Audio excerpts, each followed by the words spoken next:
নমস্কার বন্ধুরা, আজকে আমি আবার লাইভে আপনাদের সামনে চলে এলাম। আজকে আপনাদের সাথে একটি গল্প শেয়ার করতে চাই। গল্পটি হলো বাস্তবমুখী, মানে বাস্তবে যেটা হচ্ছে আর কি, সেই ঘটনাটি আপনাদেরকে বলতে চাই। তো এই ঘটনাটি একটি গ্রামের। সেই গ্রামের রাজা বলে একটি ছেলে বাস করত।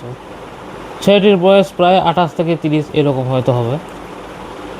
সে প্রত্যেকের বিপদে সে সবার আগে বেরোতো। গ্রামের কারোর বিপদ হোক, কেউ অসুস্থ হোক, যাই কিছু বিপদে পড়ুক, কেউ বেরোক না বেরোক, সে কিন্তু বেরোবেই। তো সেই রাজার জীবনে ঘটলো একটি ঘটনা। ওই গ্রামে একটি দোকানদার ছিল। সেই দোকানদারের ইমেজ, মানে চেহারা, মানে গ্রামের প্রত্যেকের কাছেই ভালো ছিল। গ্রামের প্রত্যেকেই ওই দোকানদারটিকে ভালোবাসত। তার কাছে সব জিনিস নিত, দরকারি জিনিসপত্র। তো সেই দোকানদারটি করতো কি, পুরোনো জিনিস কি নতুন করে চালিয়ে দিত, আর যা দাম তার থেকে বেশি দামে বিক্রি করতো খদ্দেরকে। তো সেই ব্যাপারে গ্রামবাসীরা অতটা গুরুত্ব দেয়নি। রাজা কিন্তু সেই ব্যাপারটা ভালোভাবে বুঝতে পেরে যায়। তো রাজা এই ব্যাপারটি সেই দোকানদারকে বলে। তো দোকানদার তো কোনো মতে রাজি হয় না। ও বলে, তুই আমার হিংসা করিস, আমার যে দোকানে তো ভালোভাবে চলছে সেই জন্যে তোর জ্বলন হচ্ছে। তো রাজা একদিন সিদ্ধান্ত নিল কি, গ্রামের সবাইকে এই বিষয়ে ব্যাপারটি বলবে।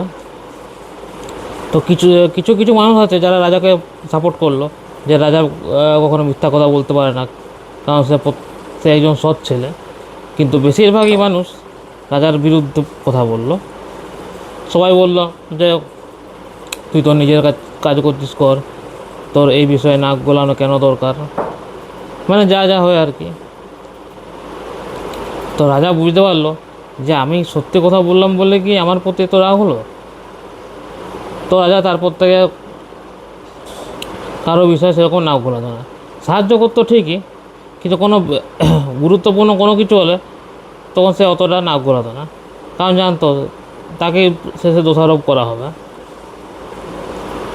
তো এইভাবে কিছুদিন চলতে লাগলো, অনেক দিনই প্রায় চলতে লাগলো। দোকানদার তো বেজায় খুশি।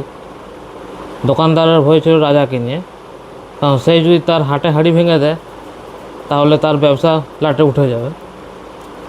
তো সে তো বেজায় খুশি। কিন্তু একটা কথা কি জানেন তো, সত্য চাপা কখনোই থাকে না।